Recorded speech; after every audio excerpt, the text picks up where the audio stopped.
Hello दोस्तों।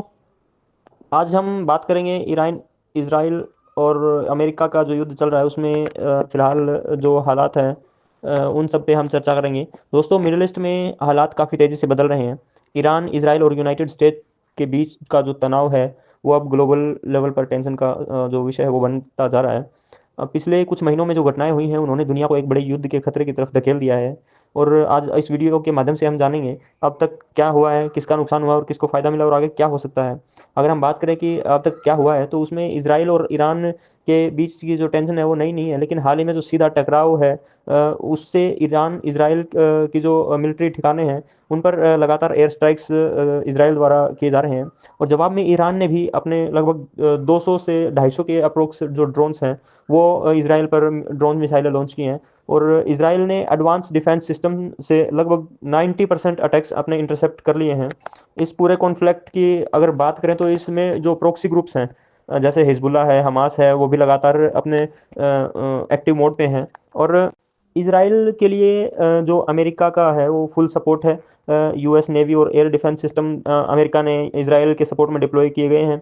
और Israel को बिलियन ऑफ डॉलर्स का मिलिट्री सपोर्ट भी अमेरिका की तरफ से वो मिला है। अब तक के नुकसान की अगर हम बात करें तो इस युद्ध से जो ह्यूमन लॉस है वो लगभग 5,000 के आसपास जो है वो सिविलियंस इससे प्रभावित हुए हैं, जिनमें से लगभग 3,000 3,500 के आसपास लोगों की डेथ हुई है और हज़ारों लोग घायल हुए हैं। और इकोनॉमिक लॉस की अगर बात की जाए तो इसराइल और आसपास के जो रीजन्स हैं उनमें 20 बिलियन के आसपास का जो नुकसान है वो देखने को मिल रहा है।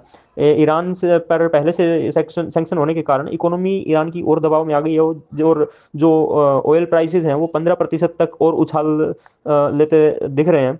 ग्लोबल लेवल पर इसका impact middle east trade route जैसे कि रेड सी है और इसकी हो गया है, स्ट्रेट ऑफ हॉर्मुज है वो बंद होने के कगार पर है।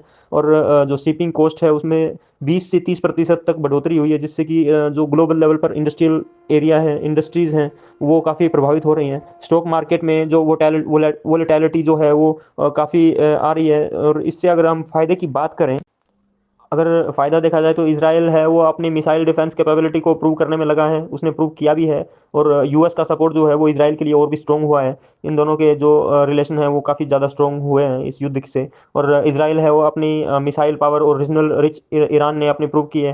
वो मिडिल ईस्ट के जो कंट्रीज़ हैं उनमें अपना प्रभाव अपना इन्फ्लुएंस बनाए रखने में कामयाब हुआ है। अमेरिका लगातार स्ट्रेटेजिक कंट्रोल और अपने प्रेजेंस को मजबूत करने में सफल हुआ है और एलाइज को सपोर्ट करने में भी अमेरिका सफल हुआ है। और जो एलाइज हैं उनको सपोर्ट दिखाकर ग्लोबल डोमिनेंस जो है उसको अमेरिका ने बरकरार रखा है। आगे इस युद्ध में क्या हो सकता है उसको हम अगर बात करें तो ये अगर एस्केलेशन बढ़ता है इस वॉर का तो 5-6 देश इसमें और इन्वॉल्व हो सकते हैं। और ऑयल के जो प्राइसेस हैं वो $120 प्लस पर बैरल तक जा सकते हैं।